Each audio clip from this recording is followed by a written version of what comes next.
नहीं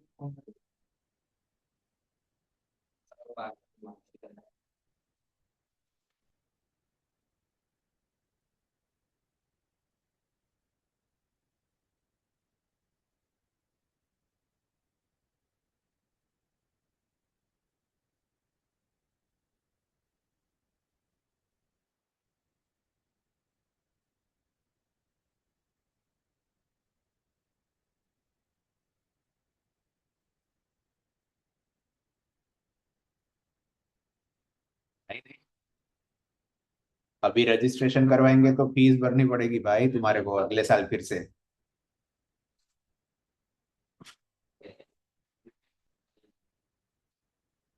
एसीसीए का registration every year renew करवाना पड़ता है। अब तुमको 2026 में तो कोई पेपर देने का ही नहीं है, तो 2026 में रजिस्टर क्यों करे।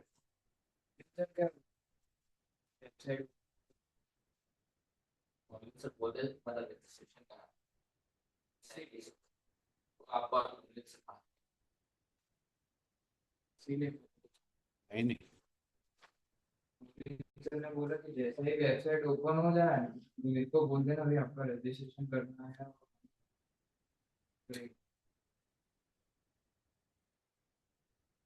अभी तो हो सकता है शायद दर्शन ऐसा हो सकता क्योंकि दर्शन अनिमेश दोनों को एमए देने का है। ना, दर्शन को नहीं देना, सिर्फ है? दर्शन को तो स्किल लेवल का बोल दो। नहीं, वो पूछ तो रहा था मेरे को कब खत्म होगा। दर्शन हाँ, तेरे को नहीं देने का है क्या एमए। नहीं सर। अच्छा, तो तू कह तो रहा था मेरे को देने वाला है ऐसा। मतलब सर एमए खत्म करके फिर आगे स्किल लेवल का सब्जेक्ट स्टार्ट करने का था। ओ अच्छा, ओके।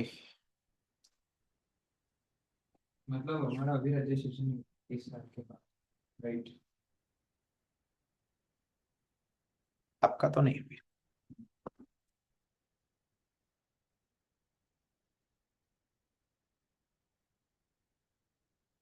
पाउंड का रेट बढ़ रहा है भाई, फालतू खर्चा नहीं अभी लगता है। पाउंड का अभी बढ़ तो रहा है तो क्रूड एक बार नीचे आ जाए क्रूड अब ऐसे ही इतना नीचे नहीं आएगा जल्दी। कर दिया है।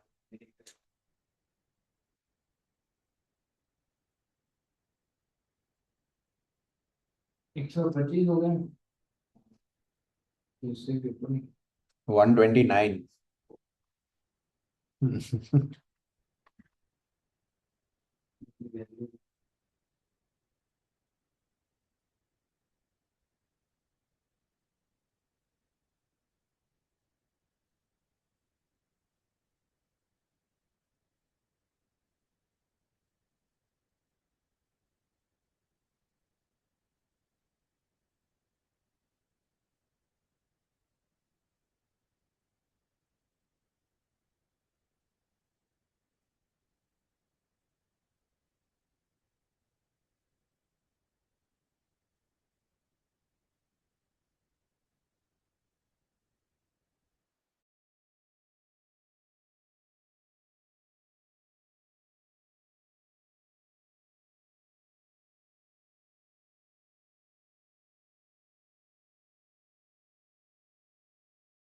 आज अक्खा दिन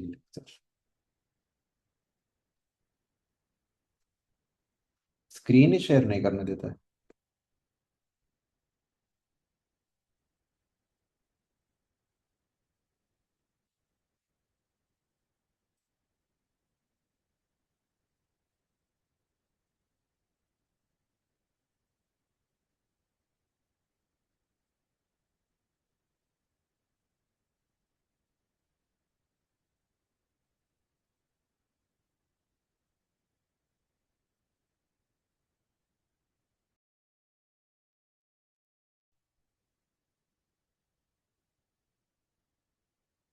ठीक है चलो।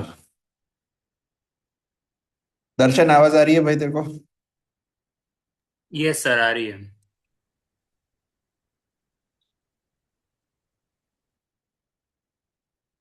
दर्शन, यस सर। हेलो। दर्शन की आवाज मेरे को नहीं आ रही है।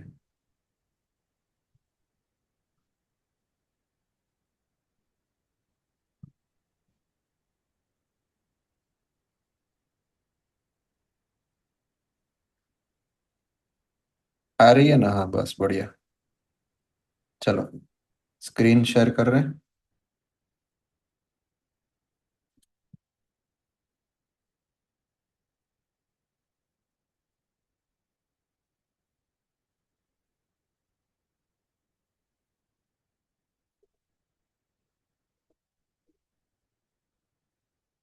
ठीक है, चलिए अकाउंटिंग फॉर लेबर में नेक्स्ट टॉपिक है हमारा लेबर रेशियोज।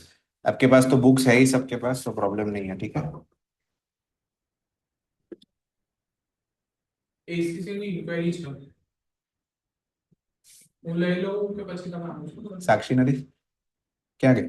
હા પડી ગયું છું સર નામ ડેરિયા શાહ છે સર એડમિશન માટે આવ્યો છું हाँ, ठीक है सर मौलिक सर हाँ मौलिक सर હતા તો आउच। આવે છે आप 2 मिनट हो गई।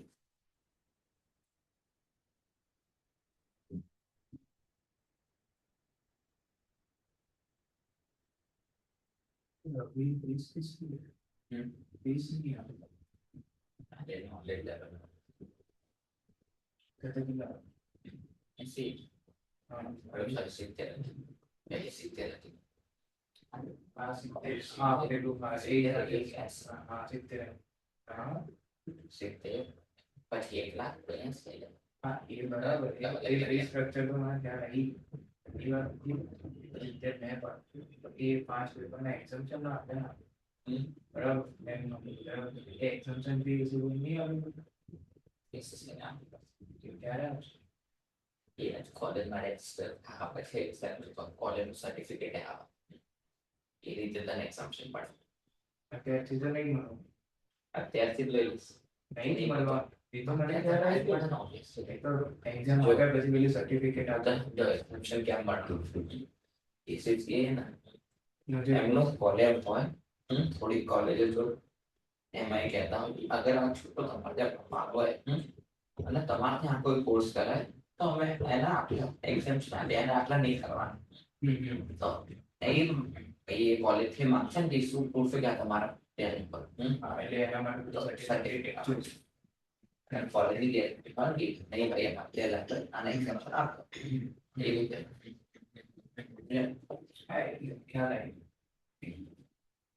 એટલે આપણા જે આપણે જે અત્યારે 70,000 રૂપિયા આપ્યા એ આપણે નોટિસ લેવલ મેં એફર બસ અને એક્ઝામ્પશન ફી ત્યારથી આપી દીધી કે પાઉન્ડનો રેટ મને નહીં આપણે નહીં આપણા એક્ઝામ્પશન ફી તો નીકળી ગઈ આ એક્ઝામ્પશન ફી તો જો બાકી એક્ઝામ્પશન ના જે પેપરો હોય ને અને એની ફીસ તો આપવી જ પડે તે આપણે 70,000 નથી આપી એ નથી આપી તો આ 70,000 ખાલી ભણવાના કીધા हाँ ये बराबर एग्जाम्पशन फी लगे कुछ समझ ये सब्जेक्ट हमारा 70,000 रुपये આપણે આપણે બે નોલેજમાં 3 હવે એક રીત આપતો તો 2 क्या अब तो बे बे बनाना सीखे 5 पांच क्या નોલેજના 2 हाँ અને બીજા સ્કિલના ટોટલ તને એક્ઝામ્પશન ના 3 સબ્જેક્ટ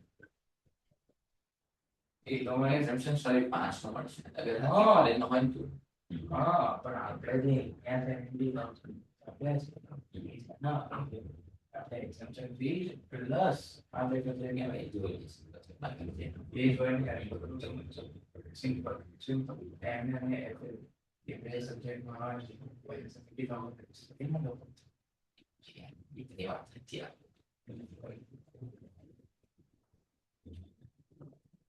કદાચ જરૂર લેક્ચર સ્ટાર્ટ નહીં કરે फीस होते छोड़ना है જરૂરી નથી बीच में दे सकता है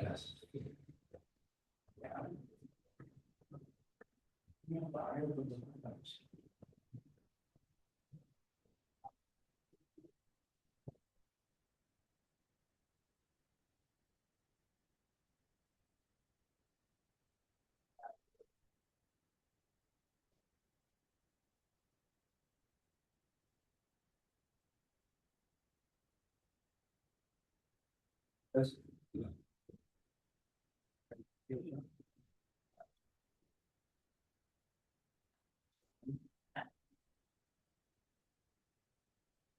નીચે નીચે નીચે બસ એમ જ જોવો તો પછી એના નીચે અલા my assumption I was not the way to manage my facility. 11 ની એક્ઝામ્પલ હા એ ત્યારે એ સ્કિલ લેવલના પૈસા બરાબર ત્યારે તો તો ત્યારે થોડા પૈસા દિવસની જ વાત એટલે હા એ છે થોડા દિવસ રહીને કોલેજમાં જતા રહેશો પછી એક્ઝામ્શન થઈ જાય પછી સ્કિલિંગ ચાલુ કરવી પડશે તો એક આખરે છે ને આ તો મહિનો છે પાંચમો છે ને પાંચમો કઈ સાતમો ને 7 જુલાઈમાં પતી જશે એને 3 મહિના પછી એફએ ચાલશે મતલબ કે સપ્ટેમ્બર થઈ ગયા દિવાળી પછી સ્કિલ લેવલનું પેપર ચાલુ થઈ જશે તૈયારી કરવા ભલે એક્ઝામ્શન પછી મળશે આપણે સ્કિલ આપણે તો જે રજિસ્ટર આપણે તો 27 માં રજિસ્ટર કરીશું તો 30 માં મળશે આપણું એ રીતે 30માં નહીં 29માં 3 વર્ષ પછી તેના અંદર નોલેજ લેવલ છે ખબર છે પણ તને લાગે તારે 2 વર્ષમાં પતી હશે એક સ્કિલ લેવલ એક સ્ટ્રેટેજિક પ્રોફેશનલ એક કરના સ્કિલ એપ્લિકેશન એ ના થયું તો સવાલ અલગ છે પણ આગળ જો તું છે મતલબ બ્રિલિયન્ટ છે બધા બ્રિલિયન્ટ જ હોય તું બ્રિલિયન્ટ તારે એકમાં વગર પેપર ગયા વગર જતા પાસ થઈ જશે નહીં હું કહું ખાલી 3 વર્ષ હા એ તો છે 3 છે તો 5 ની ગણતરી બસ તમે બેસ્ટ પોસિબલ વે એક જ જોડે કરો તું પછી ભલે મિડલ માં રેન્ક આવી તું 3 ની ગણતરી બંને પોસિબિલિટી જોડે તો 5 નું જોવું ભાઈ તો ખાલી પ્રોબેબિલિટી આ છે જો 3 વર્ષનો કોર્સ થયો હવે જે લોકો નહીં ભણતા સારું એમને 5 લાખ મતલબ તારી વાત નહીં કરતો હા હા લે એમના લાખ અમુક અમુક તો હજુ તો કઈ કરી જ નહીં ગયા પરીક્ષા પછી ગયા તો બસ વેકેશન જ થઈ ગયા ભલે રિઝલ્ટ આ તો હોય યાર હોય પણ યાર ઇમ્પોર્ટન્ટ છે યાર થોડો ટાઈમ આપણે સેવ કર્યો ત્યારે આપણે 22 ના થઈએ ત્યારે આપણે જોબ જોઈએ ને યાર તું કોઈ કોલેજમાં જતો રહે 23 માં યાર, જોબ તો હતો જ તારા પાસે તારા જોબ કેમ જોઈ સાંભળ જાઓ તારા પપ્પાની ઉંમર કેટલી? મારો પાણી 44 મારા પપ્પાની કેટલી? 59 55 હવે અહીંથી 30 બીજા 5 વર્ષ થયા 60 એમનો ઓલરેડી કોર્સ બેન્ડ છે થોડું 4 વર્ષ પછી ચાલુ કમાશે પણ જોબ કેમ તો ધંધો થોડી ના કરવાનો જે નથી પ્રોફેશનલ ધંધો થાય એસીસી પ્રોફેશનલ હા પણ એક કે નહીં એમ થોડી ના પડી સીએ ભાઈ સીએ ની ઓફિસ કોઈ સીએ ની ઓફિસ ઇન્ડિયામાં થોડી આવે તો ઇન્ડિયન કોને આવ હા તો એસીસી ઇન્ડિયા લેવા માટે કરી ગયો યસ તો એસીસી ઇન્ડિયા એ કોઈ પણ કોઈ એમસીઆઈ કંપનીની અંદર મારું સાડી ચોથું લાગી જતા આમ બધું એટલું 5 વર્ષ પછી કે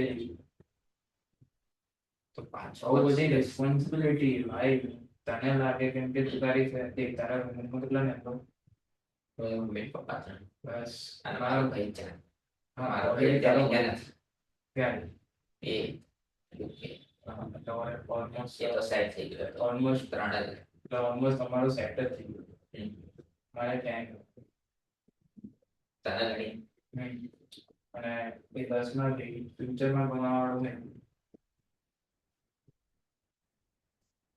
એવું ફેમિલી સ્વાય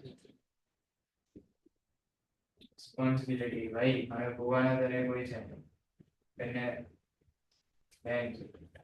કોણ કમાઈ આપશે તારા પપ્પાના 3 છોકરા તું અને તારી 2 બહેનો મારી ગોવાની બે સિસ્ટર મારી વસીની સિસ્ટર ભાઈ સાહેબ બધા લોકો ઘરમાં રહે ના મહિને અમે એક ઘરમાં 10 જણા આ ખબર છે ત્યાંના બધા લોકોની રેસ્પોન્સિબિલિટી આપો કરે એટલું મારા કાકા છે મારા કાકા છે મારા ડેડી છે ત્રણ જણા ત્યારે કલાક ત્રણેયની અંદર ઉપર જવાય આપણે જેને કમાણીનો સ્ત્રોત કરશે મોટો રેલવે ઇન્ફ્લેશન કરશે જેવો એના સિમ્પલ લેવો છે તો તે સમજ એટલે એના તો વાલી કાઢી જતી રહેશે હા પછી દુકાન કોમ મારા કુવારાની શું એટલા દોસ્તે ના સેવી તસે સમય પણ આગળ જઈને આપણે પહેલાને જોડે જઈને આગળ ચલા નહીં રે આરો સિમ્બલ છે કે આપણે 5-7 વર્ષ એટલા રૂપિયા નું થઈ જાય કે ભાઈ આપણી ફેમિલી સેટલ કે આપણી જ્યાં સેટલ બધું સેટલ તો ભાઈ આપણે ફ્લાઇટથી ગયા સાચો શું કરે અને ત્યારે તો આપણે બધી વાત કરી અહીંથી 5 વર્ષ પછી અત્યારે એ કાલે એજી અને એસી ऐसे रिसर्च करें શું એસીઆઈ નું નામ ખબર આર્ટિફિશિયલ સુપર ઇન્ટેલિજન્સ ખબર હતી કેવું છે તને પૂછ્યું તને આ જોતા કઈ મેં તને પૂછ્યું છે તે ના પડી એટલે યાદ ચુમી યાદ નથી કઈ આખ્યો તને ખબર ચલો ઠીક છે પણ આ બધી એસીસી ની જોડો કોઈ પણ પ્રોફેશન ની કરજો પ્રોફેસર જો artificial intelligence લેવેગા A the salarized person હોય ને એમ્પ્લોય ફિઝિકલ વર્ક નહીં કરી રૂપિયા સાંસી મને ખબર છે એટલે એસીસી ઓલમોસ્ટ ફિઝિકલ વર્ક છે ફિઝિકલ અને મેન્ટલ ક્યાં કે પણ જો એક તો જે ઓડિટ નું કામ કરી રહ્યા એ તો કર એ તો કાલે જઈને ડેટા એન્ટ્રી AI એ પણ AI પણ ખબર લાગે તમારું એક પોસિબિલિટી કે AI કરશે એ કરશે એ મને ગવર્મેન્ટ એક વાર સાડા દે કેમ ખબર તું વિચાર અનએમ્પ્લોયમેન્ટ રેશિયો વધી જશે એટલે એ લોકો માટે ફોર્સ જ કરશે ને તું તમે નહીં લોકોના બરાબર તો ભાઈ અમેરિકા ને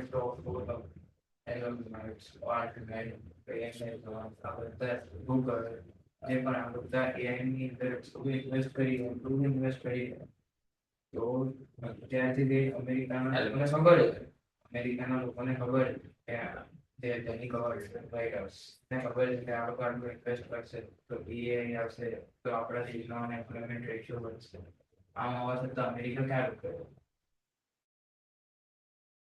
ક્યાં રૂકે છે અમેરિકાની સરકાર આ લોકોને ક્યાં રૂકે અત્યારે આપણને લાગે છે કરશે ને અત્યારે હજુ આપણને લાગે છે કેમ કે આપણા કન્ટ્રીની જે લોકો કામ નથી કરતો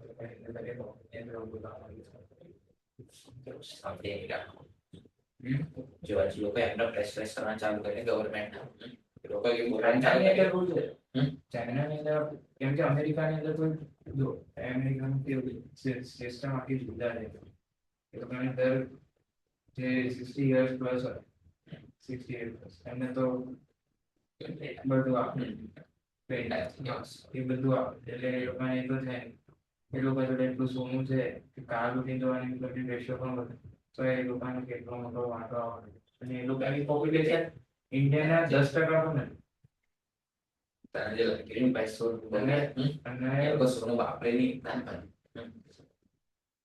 શું કરશે નોટ બધા છાપશો સોનાની તો તમારા ડોલરની નોટ પડી જશે ભાઈ પણ એ લોકા એમ બહુ ડીપલી વિચાર્યું હશે ત્યારે જ નહીં રોકી રહ્યા તો રોકી ના મેં તો કેટલું ડીપલી વિચાર્યું જો ફિઝિકલી ત્યાં બહુ કોસ્ટલી હવે ચલ માનો કે ત્યારે કીધું એ શો પર એ આઈક્યુ રોબોટ્સ કે કામ કરવા લાગ્યા ફિઝિકલ લેબર ને જે મેઇન સોર્સ ઓફ અર્નિંગ હતું તેના લોકો એ જ હતું ચાલ ફિઝિકલ લેબર તો જે એમના છોકરાઓ અત્યારે 60 વર્ષ ઉપર નહીં એમ તો શું થશે એ કઈ રીતે કામ છે એમનો પાસે ફિઝિકલ લેબર નહીં એ કંપનીઓમાં મેન્ટલ લેબર અત્યારે જે એલોન મસ્ક અને આર્ટમેન પણ આ લોકો તો કહી રહ્યા છે કે 8 થી 5-10 વર્ષ પછી તમે એવું કહેશો કે આપણે ચેટ જીપીટી કે જેમિની આ બધી એપ પણ કઈ વાપરતા હતા બહુ ફાવતી એપ બધા વાપરતા હવે આ એ ચેટ જીપીટી ને એ કેટલું બી આપણા લાગે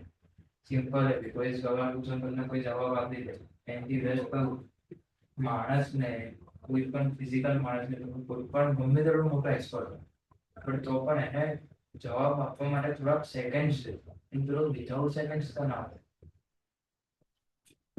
અને જો મેં એના પછી બીજા રીઝન જોયા. મેં કીધું જો અગર આ રિપોર્ટ આવી તો મતલબ કે ચલો એજી આવી તો એના અંદર આપણે બી કોસ્ટલી નહીં કે કંપનીઓને માણસ તો ખાલી 15,000 તે ઇન્ડિયાની વાત કે 15-20,000 રૂપિયાના પગારમાં બધું તમારું કામ કરે તો કે એ લોકો શું કરશે ખબર છે અત્યારનો કાળનો કે મૂનની ઉપર આંબા ચારી બાજુથી સેટેલાઇટ નહીં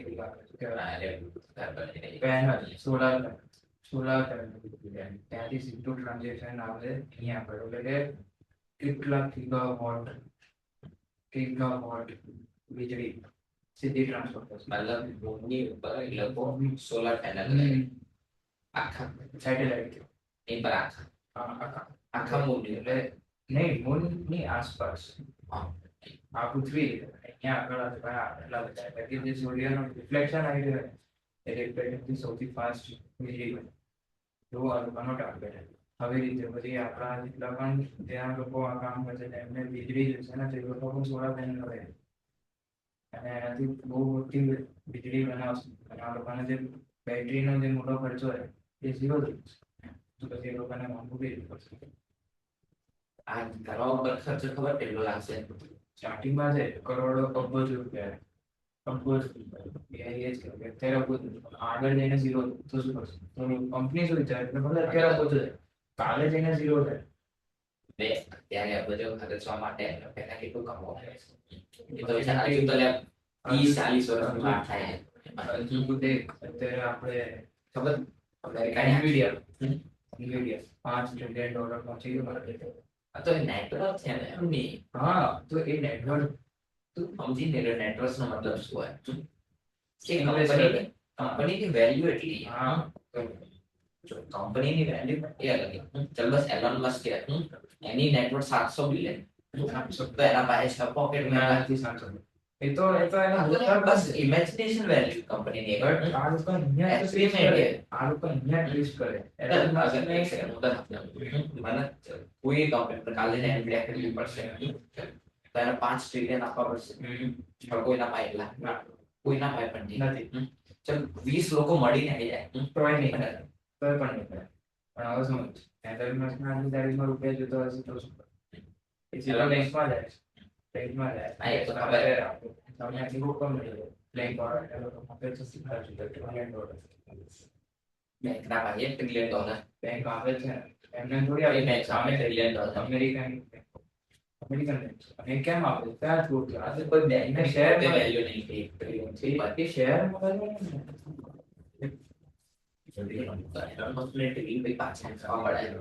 આ લોન થઈ ગઈ બસ એ ગમે તે સેટિંગ તો થાય ભાઈ વેરી સોરી યાર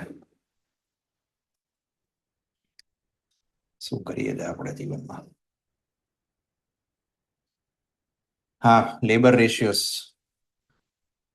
દર્શન અવાજ આવે છે દોસ્ત થમ્સ અપ દેખાડજે મને સંભળાશે નહીં તારું.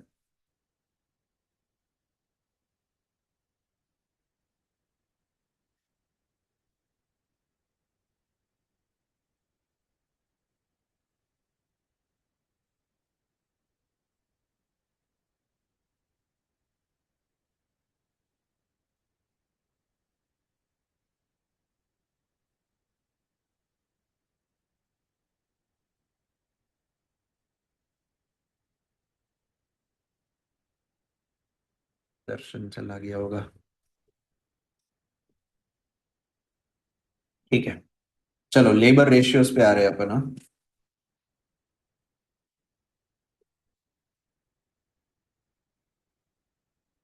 ठीक है अब यहाँ पे एक कंसेप्ट अपने को सीखने का है लेबर टर्नओवर.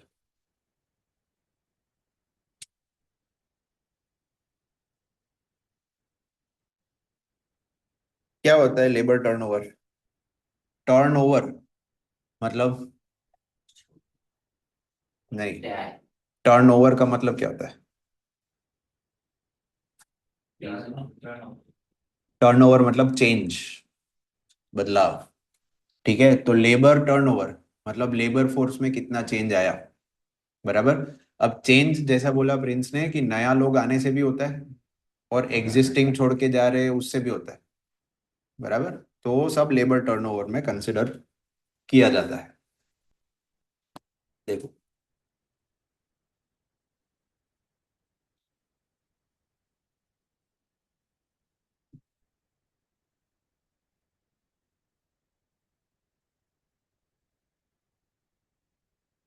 ये तुम्हारे बुक में है ना, एक ही लेबर टर्नओवर दिया है, पर मैं तुमको समझा रहा हूँ दो अलग अलग लेबर टर्नओवर।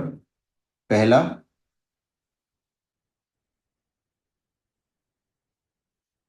सेपरेशन मेथड से लेबर टर्नओवर काउंट होता है। सेपरेशन मेथड क्या होती है?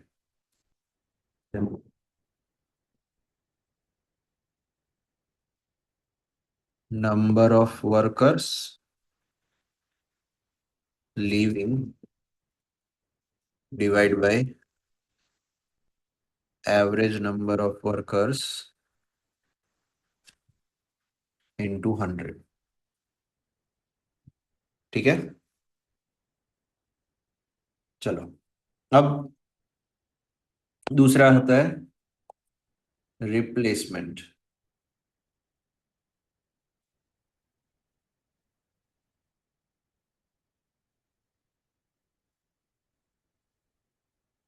Number of joinings as replacements divided by average number of workers into 100। ठीक है, रिप्लेसमेंट मतलब क्या, कोई जा रहा है उसके सामने दूसरा कोई आया है, उसको रिप्लेसमेंट कहते हैं। ठीक है, जो निकल गया या छोड़ के गया वो सब सेपरेशन में आता है। ठीक है, अब देखो ये इलस्ट्रेशन 5 देखो।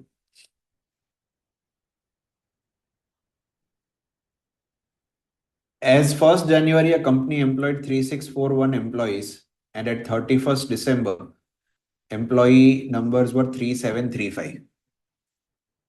During the year, 624 employees chose to leave the company. तो लेबर टर्नओवर रेट कितना है? तो जो छोड़ के जा रहे हैं उसके लिए अपन ये लेबर टर्नओवर रेट निकालेंगे। So illustration 5,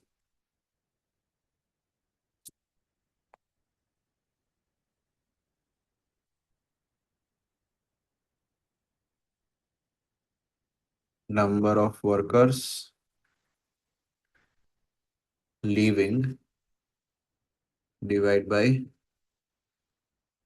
average number of workers into 100। Percentage में निकाला जाता है ये, इसलिए into 100 आता है। ठीक है, इसमें अब नंबर ऑफ वर्कर्स लीविंग कितने छोड़ के जा रहे हैं, देखो 624 छोड़ के जा रहे हैं। और एवरेज नंबर ऑफ वर्कर्स निकालने हैं, कैसे निकालोगे? 3641 plus 3735 divide by 2। 36 into 100,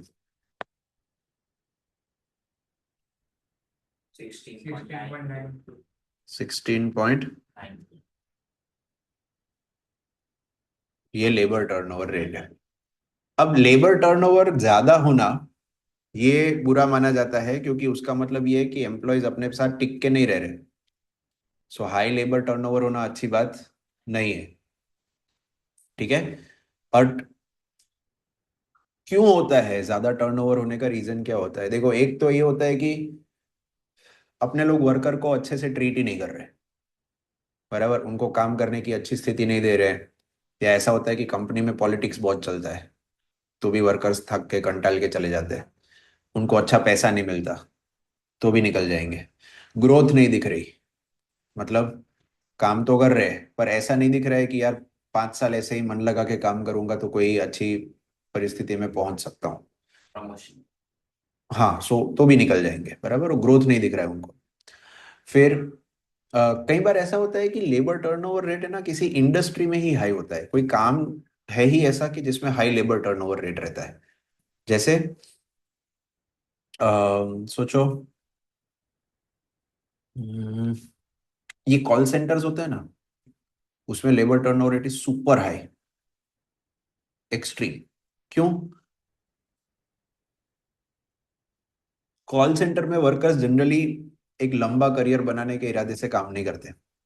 short term पैसे की जरूरत है, 2-4 महीने काम कर लिया, थोड़े पैसे हाथ में आ गए, छोड़ देंगे, फिर वापस दूसरी नौकरी पकड़ेंगे जब पैसे की जरूरत होगी तब। तो इस हिसाब से वहां पे टर्नओवर काफी हाई रहता है।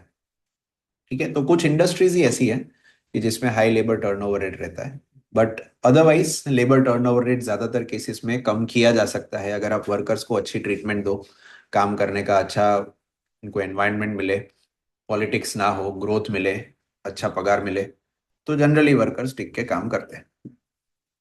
ठीक है, चलो टेस्ट योर अंडरस्टैंडिंग ट्राई करो, 6th वाला।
क्या है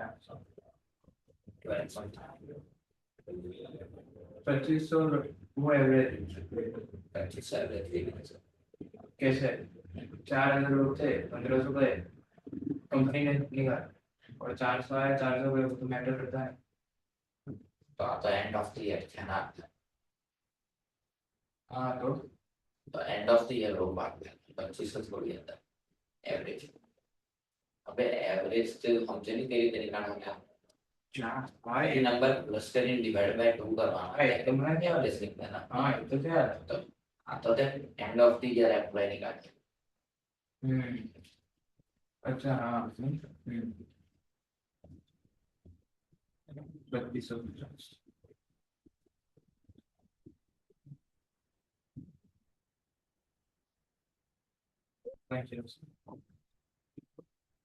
आया 12.07 कि नहीं आया?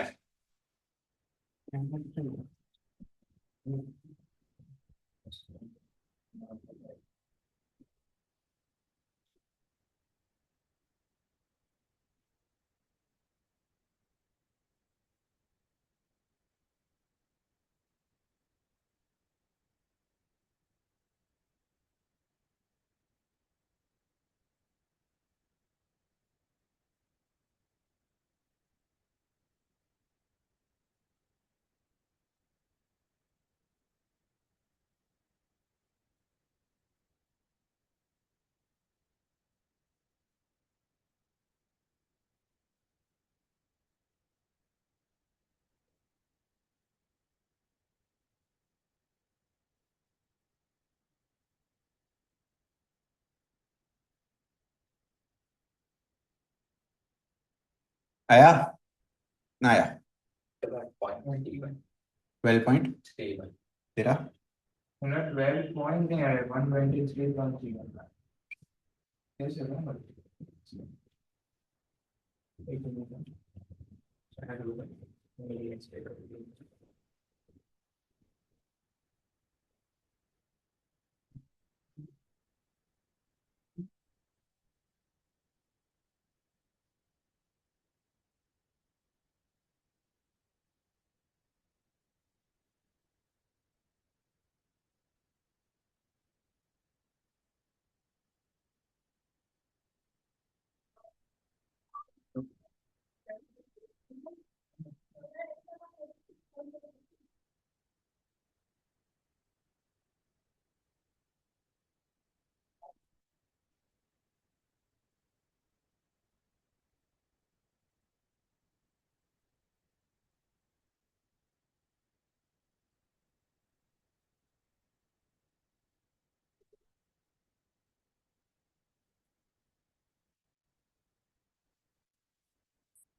तू बोले फिर मैं करवाऊँ, हाँ?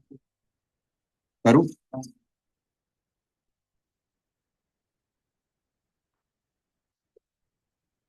चलो, क्या है देखो, कंपनी का 4,000 staff at the beginning, during the year restructuring हुआ, 1,500 निकाल दिए गए, 400 छोड़ के गए, एंड 400 न्यू स्टाफ ज्वाइन हुए।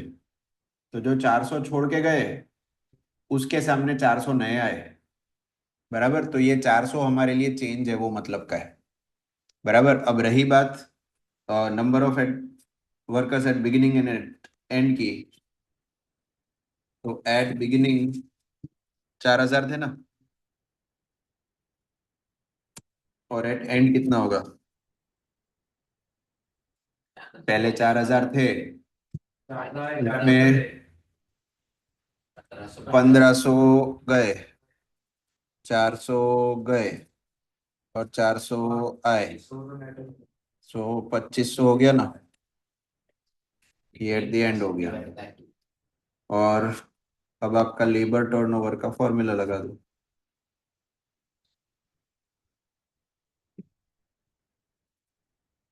सो 400 जो रिप्लेस, मतलब रिप्लेस करने के लिए निकाले थे, मतलब गए और वापस भी आए ऐसा, ठीक है। सो वो 400 डिवाइड बाई एवरेज, एवरेज कितनी आएगी? 4,000 प्लस 2,500 डिवाइड बाई 2, 3,250।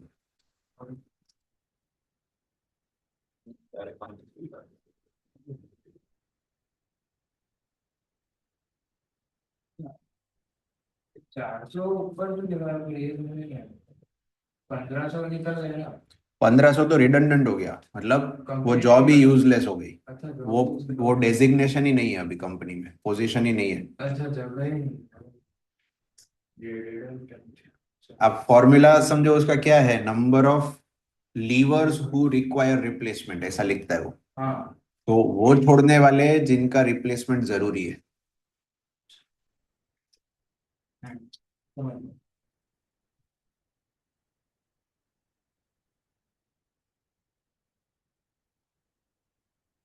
बराबर है। चलो फिर अब देखिए, causes and cost of labour turnover दिया है। सो लेबर टर्नओवर क्यों होता है, और होता है तो उसका कॉस्ट क्या है, उसका क्या नुकसान भुगतना पड़ता है। तो कॉजेज तो वैसे थोड़े बहुत हमने डिस्कस किए ही थे। देखो, कुछ अवॉइडेबल हैं, कुछ अनअवॉइडेबल हैं, बराबर। अवॉइडेबल में क्या क्या है? पुअर रेम्यूनरेशन, आप अच्छा पगार नहीं दोगे तो भाग जाएंगे। पुअर वर्किंग कंडीशंस, बराबर, काम करने की अच्छी स्थितियां नहीं होगी तो काम नहीं करेंगे। लैक ऑफ ट्रेनिंग अपॉर्चुनिटीज, अब कई बार ऐसा होता है कि वर्कर्स को काम नहीं आता है, तो उनको ट्रेनिंग देना जरूरी है। आप ट्रेनिंग ना दो, फिर वर्कर काम नहीं कर रहा है, तो उसको बोल रहे हो कि तेरे को तो घोंचू कुछ आता ही नहीं है। पर तू सीखा तो सही भाई, तू सिखाएंगा बराबर तो उसको आएगा, ठीक है। फिर लैक ऑफ प्रमोशन प्रोस्पेक्ट्स, ये भी मैंने बोला था ना कि ग्रोथ नहीं होगा तो चला जाएगा worker. And bullying in the work place, bullying करना मतलब वो जो सीनियर्स होते हैं, सीनियर्स होते हैं पुराने वर्कर्स, वो दादागिरी करते हैं। हाँ, सो नए वर्कर्स को टपली मारेंगे, काम नहीं कर रहे। सो ऐसा हो सकता है, तो बुलिंग भी एक रीजन होगा। फिर अनअवॉइडेबल कॉजेस क्या है, देखो ये ऊपर वाले सारे अवॉइडेबल थे, मतलब इनको सुधारा जा सकता है, आप काम करो, मेहनत करो, तो ध्यान रखो, तो ये सब अवॉइड हो सकते हैं। अनअवॉइडेबल है मतलब ये तो होंगे ही होंगे, देखो रिटायरमेंट है, रिटायरमेंट की वजह से जाएगा ही वर्कर, उम्र हो गया तो क्या करेगा, इलनेस या डेथ, है ना, यमराज ही बुला लेंगे, तो क्या कर लोगे तुम। फैमिली रीजंस, जैसे फीमेल्स है तो प्रेगनेंसी हो सकता है, शादी की वजह से रिलोकेट करना हो सकता है। सो रिलोकेशन भी आ गया, देखो नेक्स्ट, कोई शिफ्ट ही हो रहा है ना, तो ऑप्शन नहीं है उसमें, तो छोड़ के जाएगा ही। क्या, फ्रॉम होम हो जाए, वर्क फ्रॉम होम तो हर एक प्रकार का काम नहीं हो सकता है ना यार। फिजिकल।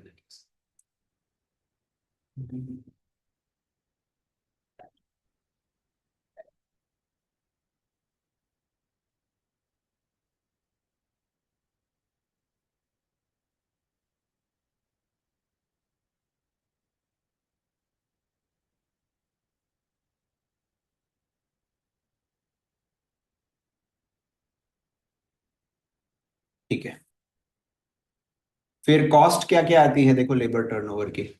देखो हर बार एम्प्लॉय छोड़ के जाता है तो ऑर्गेनाइजेशन को नुकसान होता है, कुछ खर्चे उठाने पड़ सकते हैं।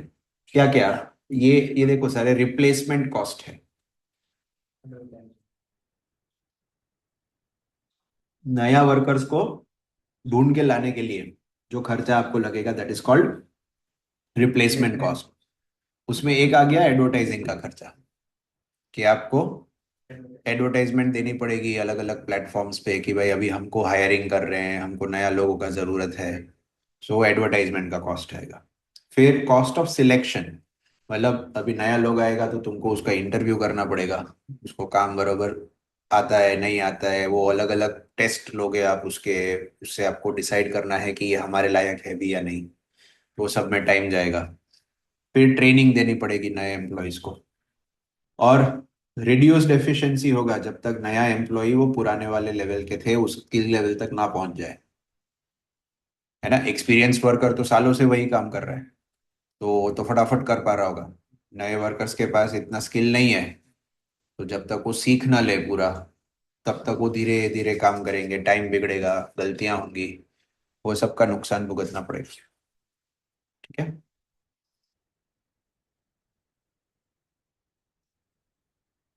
चलो फिर हाई लेबर टर्नओवर रेट की वजह से परफॉर्मेंस एम्प्लॉय का जो होता है ऑर्गेनाइजेशन में, वो कम हो जाता है।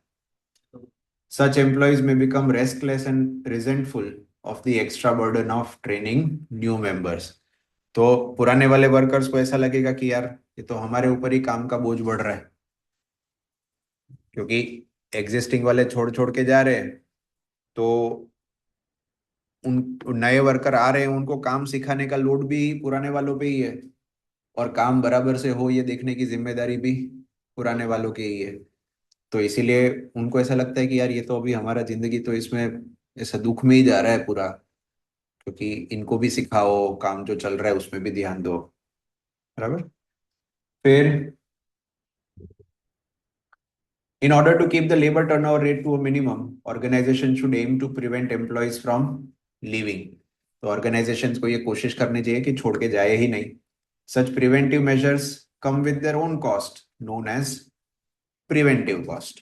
सो नया वर्कर को ढूंढ के लाने के लिए जो खर्चा लग रहा था वो रिप्लेसमेंट कॉस्ट था, पर एग्जिस्टिंग वाला छोड़ के ना जाए उसके लिए भी खर्च लगेगा, जिसको बोलते हैं प्रिवेंटिव कॉस्ट। ठीक है, वो प्रिवेंटिव कॉस्ट में क्या क्या आएगा, देखो पहला, पे competitive wages and salaries if remuneration is poor. तो आपको अच्छा रेम्यूनरेशन बनाना पड़ेगा वर्कर्स के लिए, है ना, अच्छा पैकेज दोगे उसको तो वो टिक के काम करेगा, नहीं तो वर्कर टिकेगा ही नहीं। फिर दूसरा, इम्प्रूव पुअर वर्किंग कंडीशंस, काम करने की अच्छी परिस्थितियां क्रिएट करनी पड़ेगी। Offer good training opportunities. फिर make sure promotion prospects arise as necessary, तो समय समय पे प्रमोशन मिलने का चांस बनता रहे, ये भी ध्यान रखना पड़ेगा। Stamp out bullying in the work place, कोई बुलिंग ना करे उसका ध्यान रखना पड़ेगा। And investigate high labour turnover rates objectively. Objectively मतलब है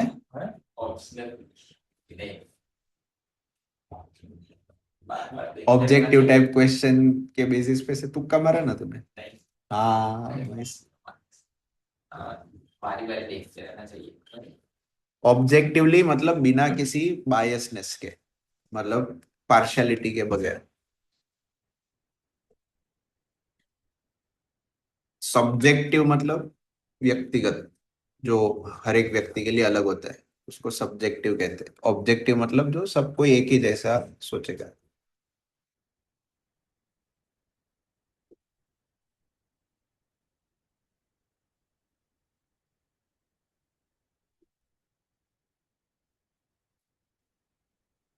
ठीक है, ये लेबर टर्नओवर खत्म हुआ। अब नेक्स्ट आ रहा है labour efficiency ratio.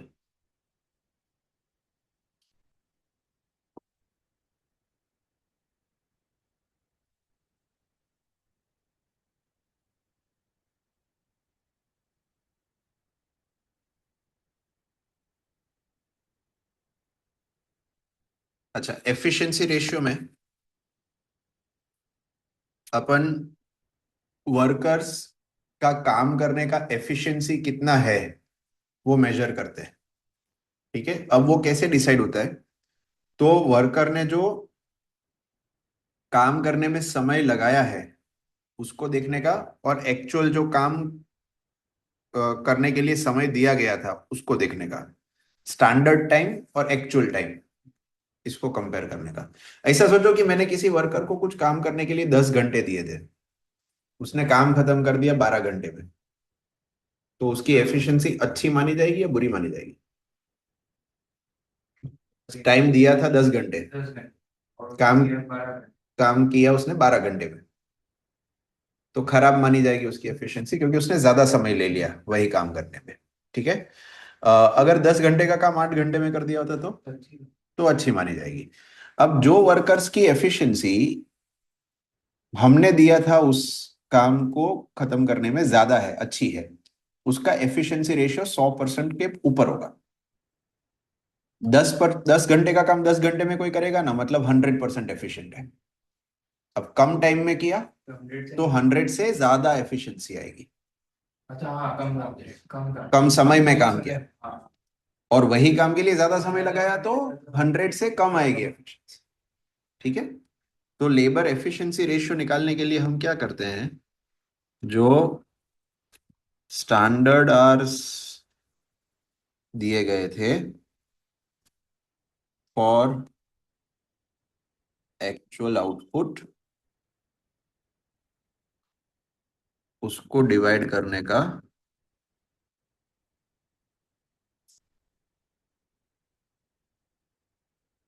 Actual hours work के साथ और इंटू 100 करने का।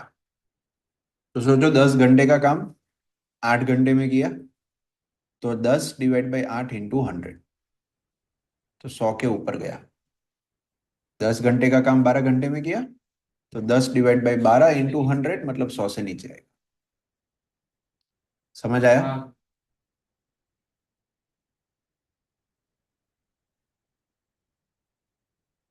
एक और सीखना है यहाँ, idle time ratio. Idle time क्या होता है, मैंने सिखाया था ये आपको। वो समय काम कुछ नहीं करता बट पगार लेता है हाँ, पैसा मिलेगा उसको पर काम नहीं करेगा वो, उस टाइम को आइडल टाइम कहते हैं। बराबर। अभी आइडल टाइम रेशियो क्या होता है, जो भी उसका आइडल आवर्स था divide by total hours into 100।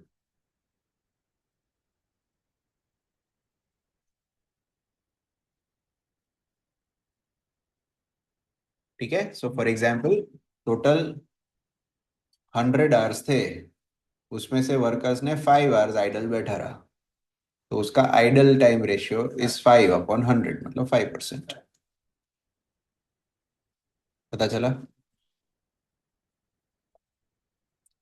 Next जो रेशियो आपको सीखना है दैट इज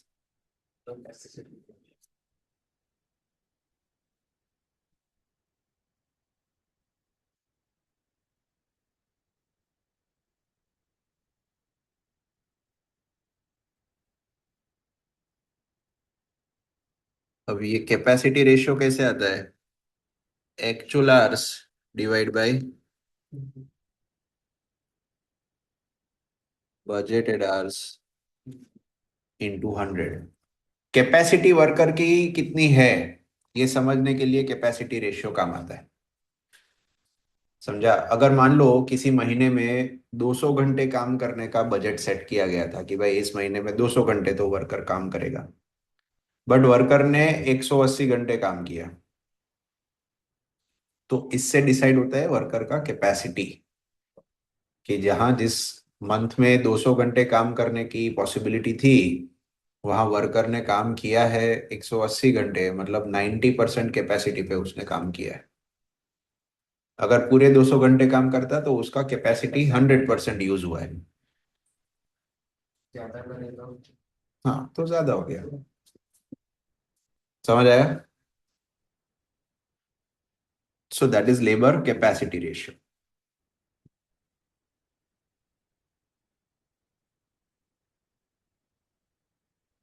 अब लास्ट आता है एक्टिविटी रेशियो। इसको लेबर प्रोडक्शन वॉल्यूम रेशियो भी कहा जाता है। Labour production volume ratio. ठीक है?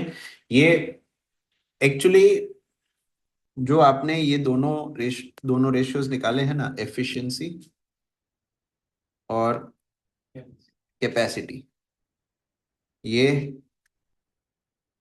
दोनों डिफरेंट क्या है? इसमें दोनों एफिशिएंसी और कैपेसिटी तो बहुत फर्क है। एफिशिएंसी मतलब किसी काम को करने के लिए आपको कितना समय लगाना चाहिए था, कितना समय आपने लगाया है, उसका कंपैरिजन। जितना दिया गया था अच्छे से उससे काम कितना टाइम? हाँ, एफिशिएंसी कितना अच्छे से काम किया, करेक्ट। कैपेसिटीज आप जितने घंटे काम करना चाहिए था उसके सामने कितने घंटे काम किया। काम किया। ठीक है? अब एक्टिविटी रेशियो क्या मेजर करता है कि आपका एक्चुअल आवर्स, आपका स्टैंडर्ड आवर्स और बजटेड आवर्स का रेशियो क्या है। तो standard hours for actual output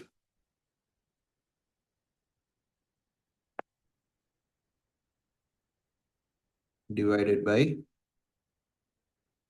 budgeted hours into 100।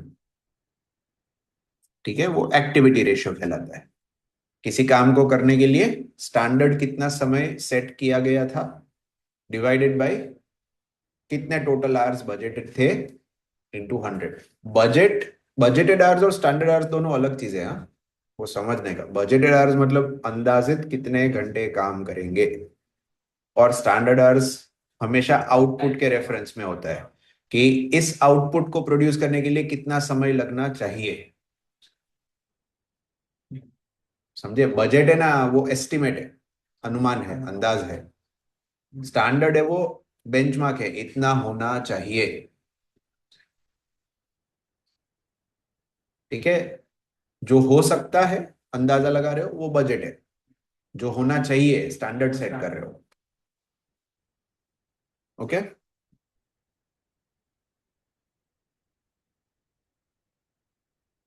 चलो इलस्ट्रेशन 6 देख रहे हैं अभी।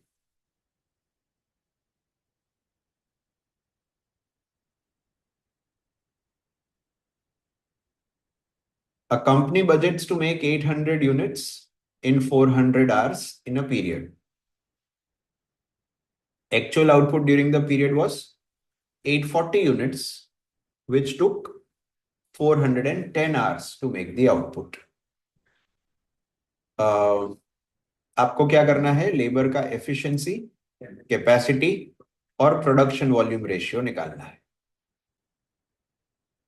ठीक है, चलो। अब सबसे पहला होता है एफिशिएंसी रेशियो। एफिशिएंसी रेशियो कैसे निकालते हैं, अभी अपन ने देखा था, standard hours for actual output divide by actual hours work.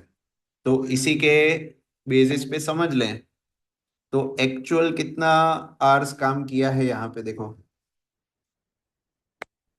410 घंटे एक्चुअल आवर्स काम किया है। स्टैंडर्ड आवर्स एक्चुअल आउटपुट का ढूंढने का, उसने जो तुमको दिया है आवर्स वो कितना है, 400, मगर वो 800 यूनिट का है। कितने यूनिट्स बनाए हैं, 840, तो स्टैंडर्ड आवर्स भी 840 का ही ढूंढना पड़ेगा। तो क्या करोगे, 400 घंटे फॉर 800 यूनिट्स, तो 840 का हाउ मच,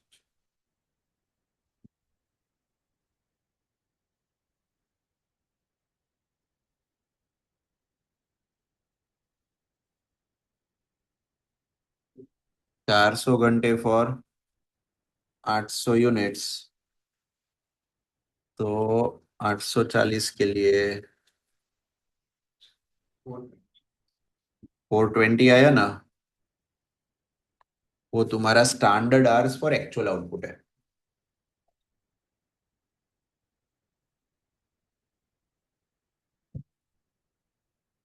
102.44। अब ये 100 से ऊपर आया, इसका मतलब क्या हुआ कि वर्कर का एफिशिएंसी अच्छा है, समझे। इसका सीधा मतलब ये हुआ कि जो काम वर्कर को 410 घंटे में पूरा करना चाहिए था, 420 घंटे में पूरा करना चाहिए था, वो उसने 410 घंटे में खत्म कर दिया। अच्छा हाँ। ठीक है, स्टैंडर्ड आवर्स जो लगने चाहिए थे उसके मुकाबले एक्चुअल आवर्स कम लगाए। रेडी है, चलो। सेकंड, और कौन सा पूछा था उसने, कैपेसिटी रेशियो। चलो, कैपेसिटी रेशियो कैसे निकालते हैं, actual hours worked upon budgeted hours.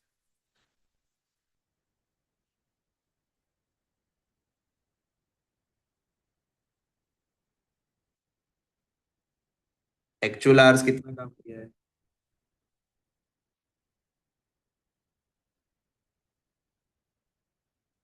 और बजटेड आवर्स कितने थे, 400 घंटे।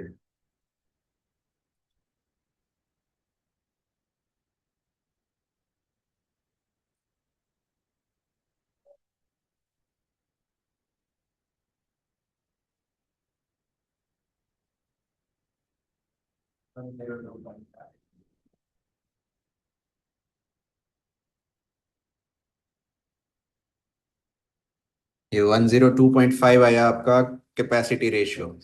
इसका मतलब जो जो बजट सेट किया गया था उसके मुकाबले वर्कर ने एक्चुअल में ज्यादा काम किया है।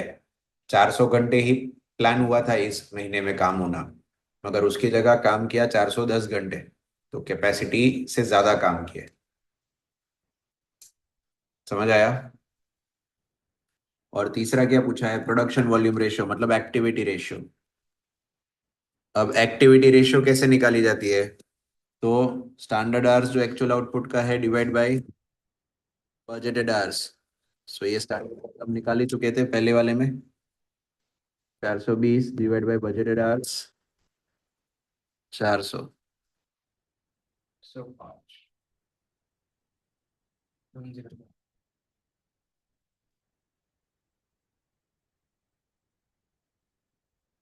समझा।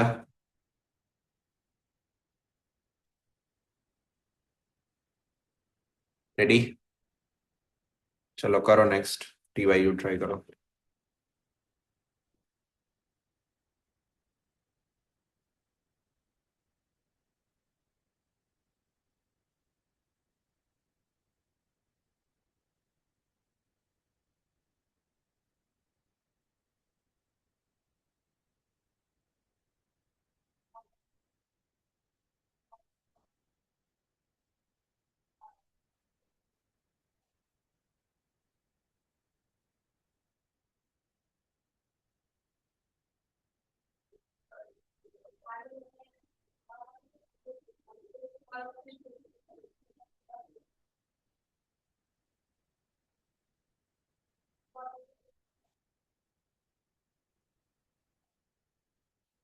पहला 909 909। हाँ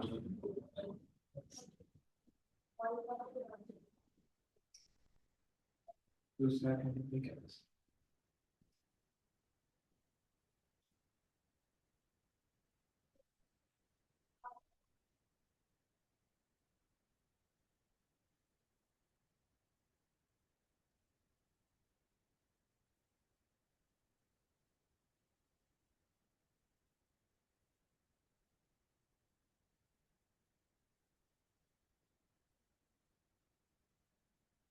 वन जीरो 4.5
हो गया?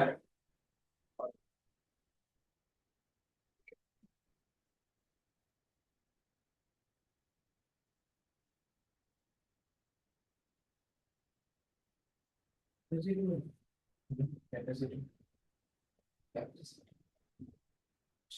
आंसर 0.4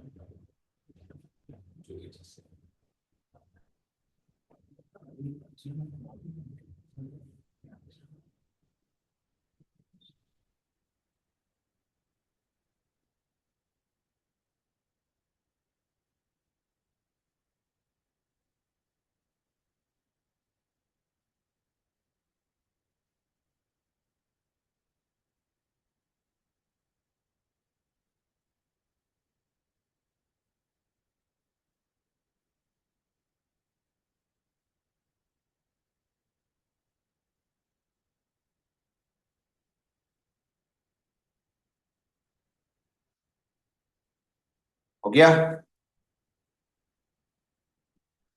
दर्शन, तेरे को आ रहा है भाई कुछ समझ में? तू है कि नहीं?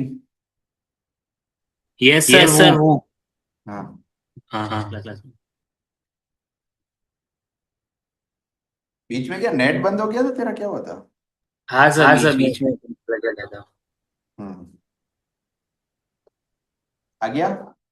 कितना आया पहला एफिशिएंसी? 90.91 90.91। हाँ नहीं ये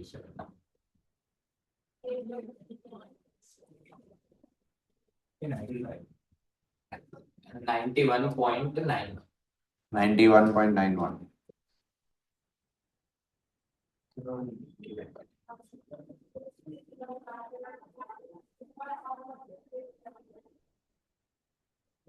ये है एकदम मल्टीप्लाई 100 किया 2900 है 3800 हाँ वही 4180 4180 100 90.90 ही आ रहा है सॉरी 90.91 हाँ तो 90.91 ही तो तो बराबर ही था। 90.91 फर्स्ट का एफिशिएंसी का, ठीक है। फिर कैपेसिटी मेरा 104.5 आ रहा है जो पता है स्टैंडर्ड आवर्स कितने हैं? 3800 sorry actual hours. Actual hours 4180 और बजटेड आवर्स 4000 तो सही है 104.5 104.5 और प्रोडक्शन वॉल्यूम रेशियो 95। ठीक है, एग्जाम शीट एग्जाम किट निकाल लो।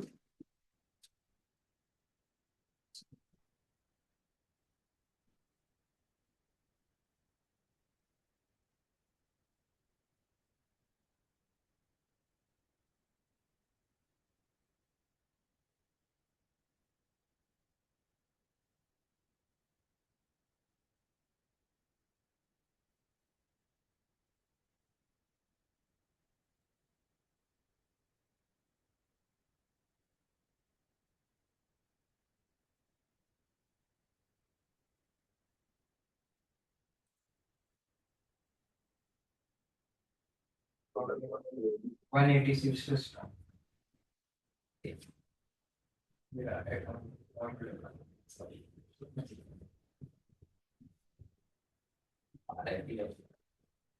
सारे भी कर जाए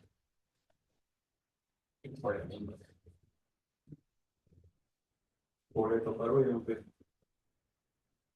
तो मालूम तो पड़े कुछ आ रहा है कि नहीं। सब हॉस्पिटल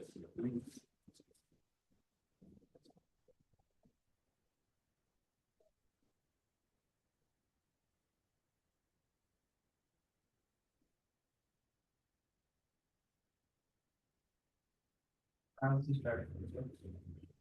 फर्स्ट से करें 190 जो भी किया है 194, हाँ लिबर टर्नओवर हो रहा है।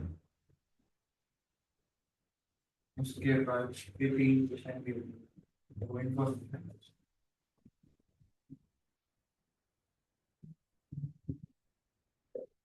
पहले से ही करो शुरू, एक्चुअली 186 से करते जाओ।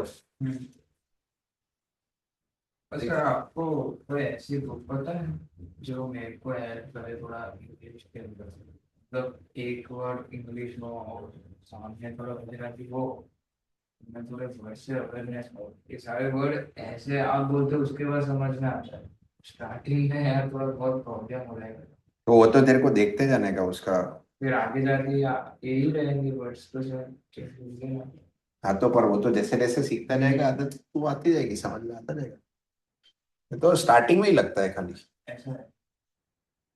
अभी डिक्शनरी का या फोन में आप वर्ड मीनिंग देखने का ट्राई करता करो रहता हूँ। बस। फ्री स्टार्टिंग्स देता है एक साथ जितने भी आपको चाहिए, फिर ऐसा नहीं करने का, एक साइड गुजराती और एक साइड इंग्लिश का हो रहा है, ऐसा नहीं करो। आप सामने फोन रखो साथ में, और वर्ड जो भी आपको समझ में नहीं आ रहा है ना वो सर्च करने का बस बस। बस और कुछ नहीं। आप ऐसे 50 वर्ड कभी भी सीख लेते हो ना दोस्त, तो वो तब तक आपका दिमाग में नहीं बैठता है जब तक वो किधर यूज हो रहा है, कैसे यूज हो रहा है वो आपको पता ना हो। इससे अच्छा कि जो चल रहा है हाँ, उसके अंदर जो क्योंकि नहीं जो समझ, क्वेश्चन तू पढ़ रहा है वहां पे तेरे को उस वर्ड का इम्पोर्टेंस समझ में आएगा। हाँ वैसे ही जैसे अभी आया था ये। हाँ, तो इम्पोर्टेंट समझ में आता है ना तो अपना दिमाग उसको कैप्चर करता है, ऐसा होता है। खाली वर्ड सीख के सीधा कोई मतलब अंदर चला जाएगा, फिट हो जाएगा कि इसका हाँ। मतलब ये है, और फिर हर बार वो वर्ड आएगा तो तेरे को ट्रिगर होगा कि हाँ ये मैंने उधर देखा। अंदर ये ऐसे बोलते हैं। तो मैं ऐसे 186 से ही स्टार्ट कर दो आप, ठीक है, इधर तक पहुंच सकते हो पहुंचो। मैं नया चैप्टर तो अब नेक्स्ट लेक्चर में शुरू करूंगा, अभी आप बैठे हो करो थोड़ी देर सम्स, ठीक है। सम्स आ जाए ना थोड़े दो चार ऐसा ट्राई करो तो एक आइडिया लग जाए तुमको कि बराबर आ गया कि नहीं। सर एक काम कॉलेज पुलिस के सब कौन सा लिस्ट? गवर्नमेंट हाँ वो लिस्ट भेज दे ना कॉलेज वाला, कॉलेज वाला लिस्ट ACCA ग्रुप उनके पास मेरे को मैथ्स पेपर का चाहिए। उसमें प्राइवेट भी है गवर्नमेंट भी है, तो अपने हिसाब से लिखो। हाँ ठीक है। हाँ वो मैं देखूंगा सर, सबके पता चल जाएगा मुझे कौन सी चाहिए। हो गया आ गया? हाँ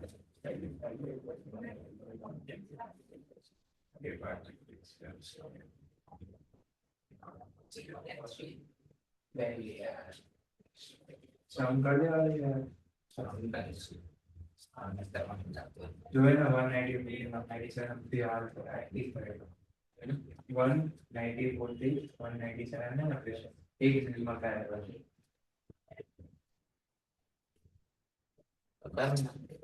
एक तो बट आगे में नाम दे पता है कुछ कोई word standard 37 power week in grade basics rate ten बड़ा overtime pay weekend for the hours work balance bonus 20 hours week what is the value with या मैंने मॉडल तो करेक्ट सेव करने मेरा 96 पे 186 yes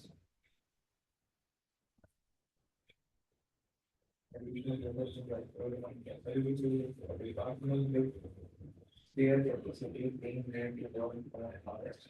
But department reaches its only capacity is to return from the production of one product.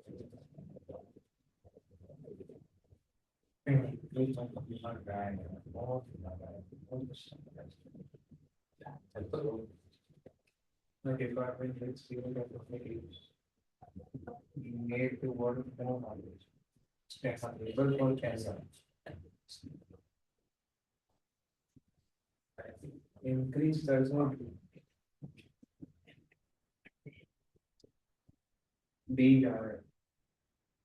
बिया cat. बिया ये B क्या बोल बी के तो रखी हुआ है तेरे पास देख लो बताओ देख ये ले। कोई इधर है देख a department with a spare capacity being made to work more hours तो लेबर तो खर्च तो कर देंगे और भाई ओवर टाइम में काम होता है बट ओवर टाइम प्रीमियम डालता है ये तो हाँ, ये भी है।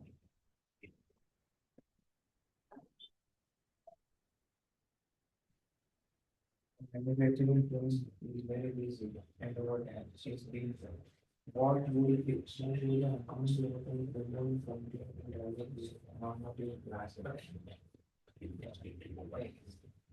one cost question the one that said over time premium and country value fast simple ये तो दौलत कब मरी जाए टाइम स्टोर फैक्ट्री ओवरहेड कभी कहीं तो 187 डायरेक्ट लेबर के देते direct wages normally will be classified part of prime cost or the factory overheads. हाँ, बे वही हाँ, प्रीमियम करते हैं वो टाइम प्रीमियम लगे तो नहीं आता तो मतलब बी है हो रहा है? हाँ सर वही दे ईयर ही है सर थोड़ी स्टार्टिंग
आप लोग मटेरियल कॉस्ट का और लेबर कॉस्ट का एग्जाम किट खत्म कर लेना। लेबर कॉस्ट का बाकी है मैं हाँ, वो कर लेना। डाउट्स है तो पूछ लेना, अब टेस्ट शुरू होगी। ओके।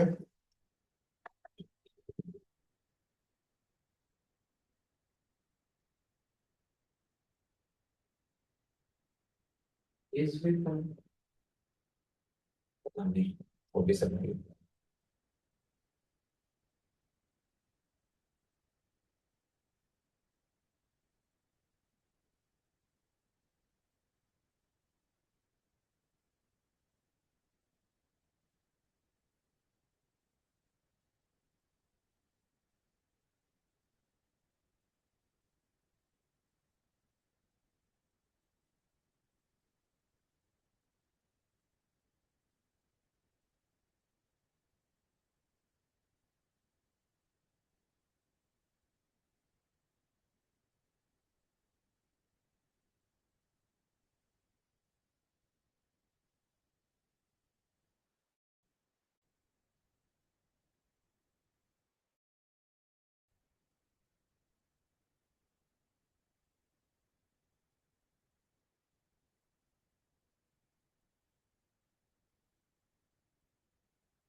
वाला 180 हाँ, एक मिनट। है टेस्ट। एक second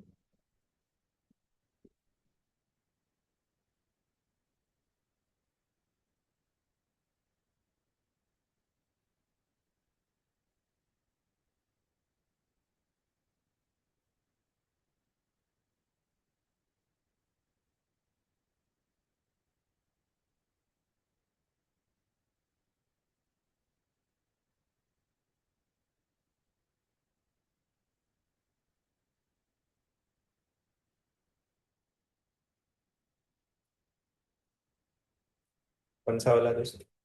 180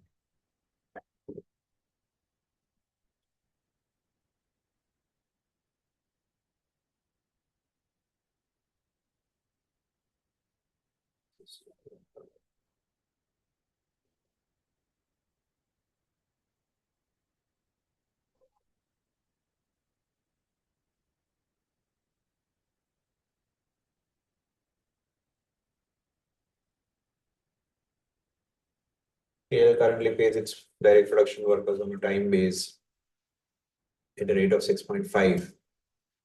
In an effort to improve productivity, the company is introducing a bonus based on time taken upon time allowed into time saved into rate per hour. The standard time allowed for a worker is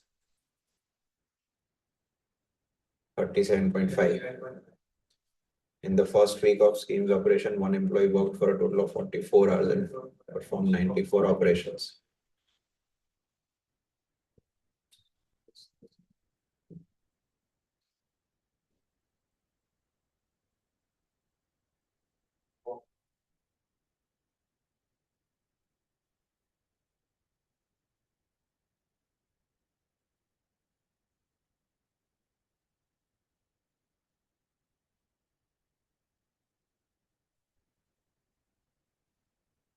ठीक है, देखो आप ऐसे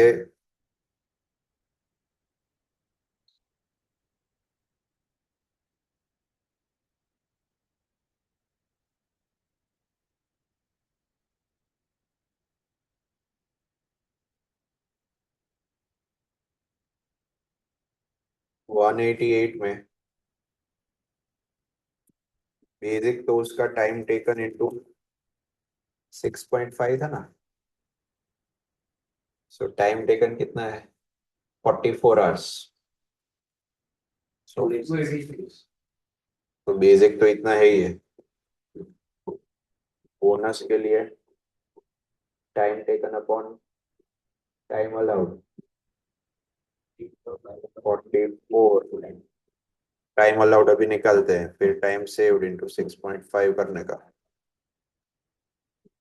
time allowed अभी कैसे निकालेंगे, एक operation का 37.5 मिनट्स, और इस कितने ऑपरेशंस किए 94, 94 ऑपरेशंस का कितना मिनट्स आएगा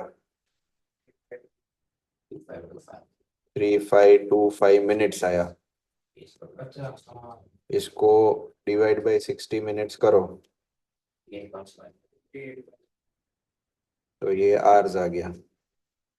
सो ये time taken upon time allowed 58.75, और 58.75 माइनस 44 करेंगे तो 14.75 का टाइम सेव्ड आ गया।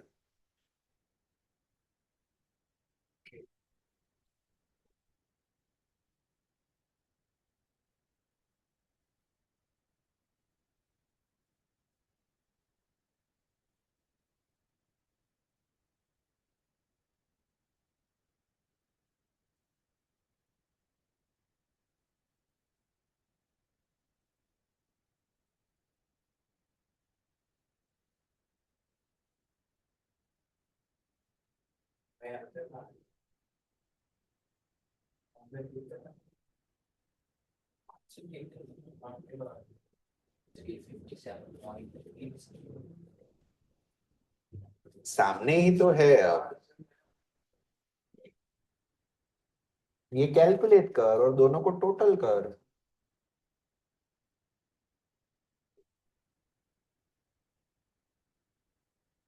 आया, हाई नहीं करने का, आराम से करने का।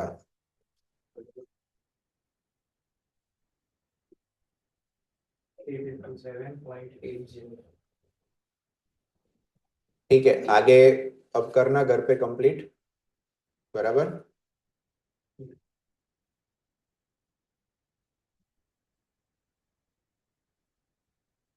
वन एटी एट 189 तक हो गया होगा।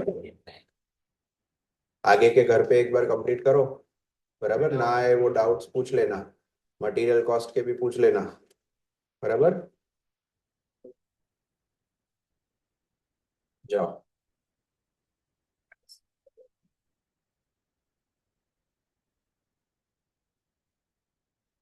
चलो बाय।